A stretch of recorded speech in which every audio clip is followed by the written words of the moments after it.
Senator McCAIN, you with us? How are you, Jim? How are you? I'm sorry to tell you that the Democrats on party line vote are voting down our efforts to get the border secure. My amendment to send 6,000 troops to the border. John Cornyn of Texas had one to get more technical and personnel to the border, as well as Operation Streamline. And John Kyle had one also. And what they're doing is they're calling it a budget point of order. And even though we're getting over 50 votes, the way that, because they're in the majority, the way they're shaping it, it requires 60 votes. And meanwhile, there's a CNN poll out this morning, 88% of the American people support sending the troops to the border. Is that a disconnect between them and the American people, or what? Well, you know, we talk about this all the time, and it's going to ruin our country if we're not careful. You just took this vote just minutes ago then, right, Senator? Yes, just finished that vote. And all right, look, the obvious question, and I don't know which one of us is more frustrated about this, but I've watched, and you've voted and been part of it, us spend billions and trillions of dollars my whole lifetime. Suddenly, we can only afford 1,200 National Guardsmen, and even those, the rumor has it, Senator, and obviously I hope you can help us out here, is that it'll happen what happened last time, where they'll either have no bullets or no rules of engagement, or they'll have desk jobs. What are you hearing? Worse than that, that they're desk jobs.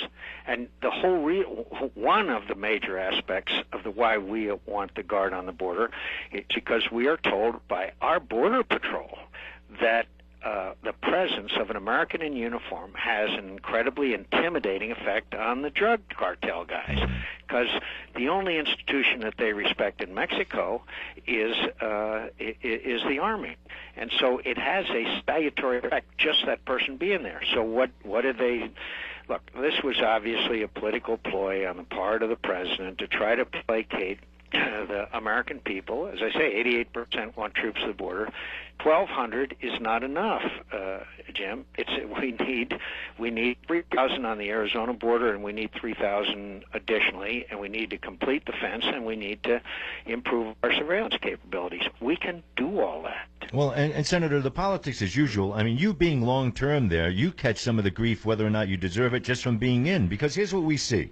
We see the guy do an obvious political move. Now, I'm not anti the presidential office. I'm about as fair as you're going to get with Obama and conservative talk. But we all see the 1,200. We know it's lower than the number. We know he's doing this just as a move. We know it's desk jobs. I think people are ready to just go march on Washington over it, Senator. I mean, it's so insulting. They should. I honestly God think that we should. For the last several years, John Kyle and I have been fighting to try to get the necessary equipment, people, and capabilities to secure our borders. The Bush administration, I give them some credit, the last couple of years of the Bush administration, we made some significant improvement. This administration, this president's budget for next year has an actual reduction in Border Patrol, an actual reduction. And yet they are claiming that they are making improvements. As I'm sure you heard, I had an exchange at luncheon day before yesterday with the President of the United States. I was respectful, but I told him that he should not hold hostage immigration reform, securing the border, in the name of comprehensive immigration reform. That we've seen this movie before. We gave amnesty to 3,000 people back in the 80s under Ronald Reagan, and illegal immigrants, and promised to secure the borders. We didn't. We promised to secure the borders again in 2000. We didn't. We need to secure the border first, otherwise we're like a hamster on a wheel. Well, to take it a step further, Senator, another flood of illegal people coming into the country and then having to dress it in. And we can secure the borders. Oh, of course we can. And add insult to injury, he does the political move, and it doesn't mean I dislike as a person Gabby Giffords, but, you know, put it through her office. I mean, those of us who have lived this, you know, and I mean, Senator, it was okay in the 80s when everybody had money and jobs and things, and we looked the other way. You saw politicians are politicians. But now, when everything's this important, this president's acting like it's still a game. Oh, well, we do the little Chicago politics thing. I mean, I don't get riled easy, Senator, and this is through the roof. My listeners don't even, I mean, they're through the roof. Well, it's outrageous. By the way, at the luncheon, Senator Kyle said, we're going to try to put requirements for additional troops on the border in the supplemental. In this legislation that we have with us now. The president didn't say a word. Meanwhile, Rahm Emanuel calls up Congresswoman Giffords and tells her that they're going to make that announcement. I mean, but the president is at the luncheon pleading for bipartisanship. Yeah, and Rahm scares me. I mean, really, I'm not making that up. All right, now, but that's a minor point. Who cares? The point is that our citizens who live in the southern part of our state do not live secure lives, and they have every right to. And that's what this is all about. Well, here's why it's even scarier, Senator. We go back a few years when the Minutemen came in April a few years ago. When in our history can you remember any time citizens got worked up enough to take arms and go to a border, people from up and down America, to come here with guns, and that didn't even shake the country into saying, whoa, we better go down there with troops because we have citizens with guns at the border. And even that didn't trigger anything, Senator. So there's got to be a bigger reason, more than votes from Hispanic people, that we don't secure the border. Well, very honestly, part of it is it is a play for Hispanic votes. I mean, you can draw no other conclusion. But I also would remind you that in 2006, then Governor Napolitano asked for and got Guard troops on the border, and they were there for a while, and they had a very good effect.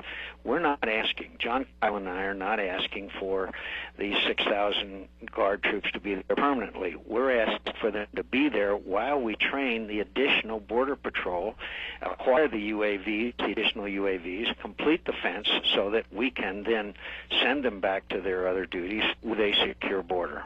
Well, Senator Kyle a few years ago came to me when you were talking about when this stuff first happened a few years ago. You and the senator were working together on it, and he came and told me that, okay, we got the first round of approval. I think it was 3,000 Border Patrol trainees or something.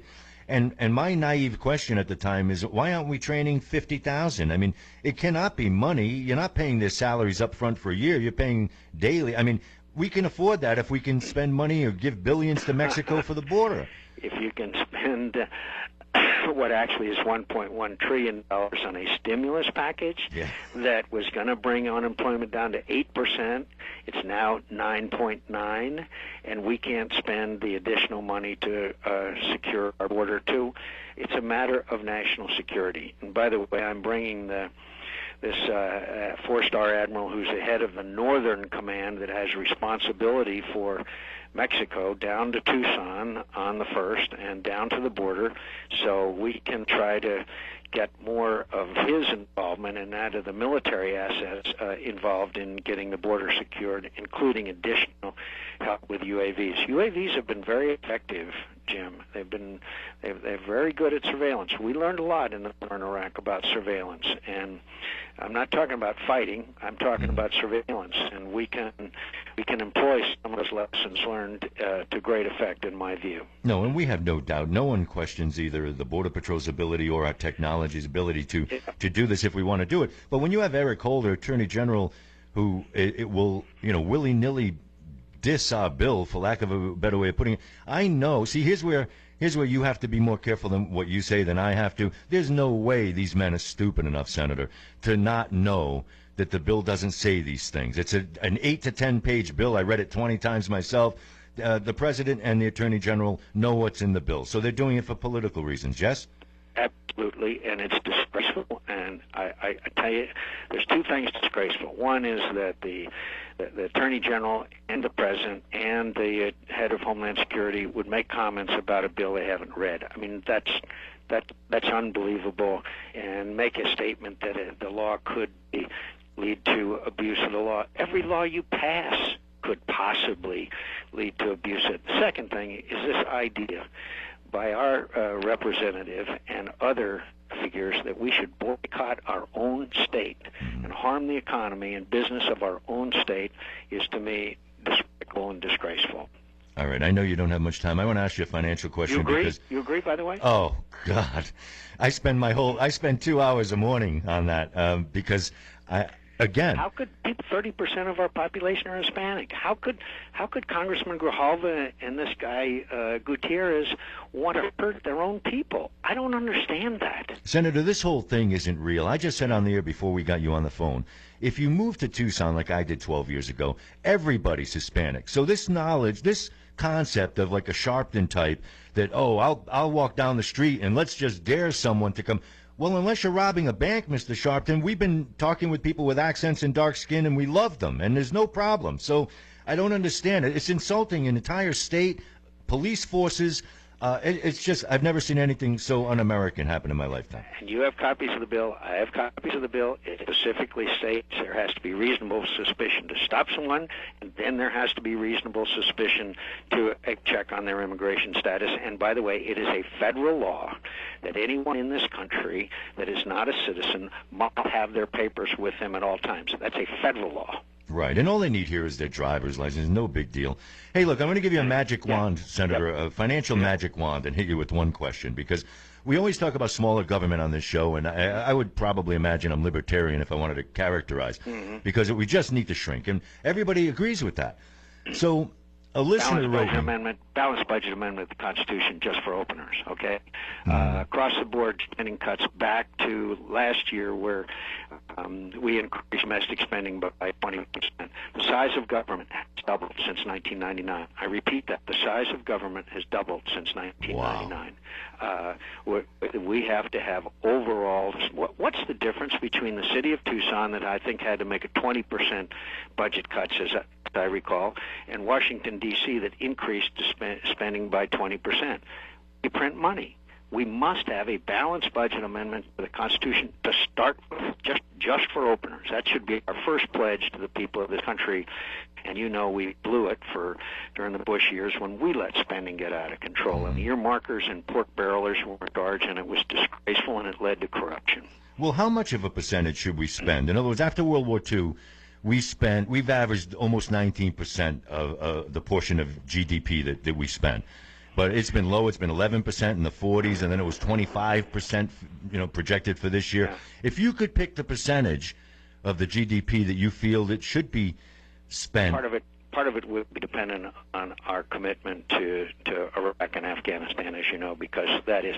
But having said that, it's time we start paying for those wars. We've been in them for a long time. We got to start paying for them. Okay, I couldn't tell you percent of GDP, but I can tell you this: that if we don't start growing our economy, that the GDP will continue to grow. You can't go government and not, sooner or later, raise taxes. And I am adamantly opposed, obviously, to raise taxes. So you got to start starving the beast.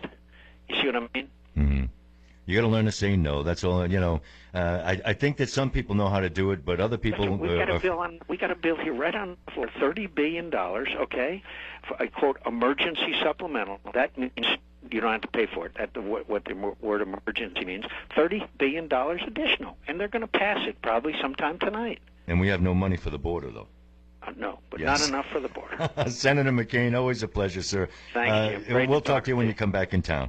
Good. Look forward to it. Bye. All right. Senator John McCain, everybody.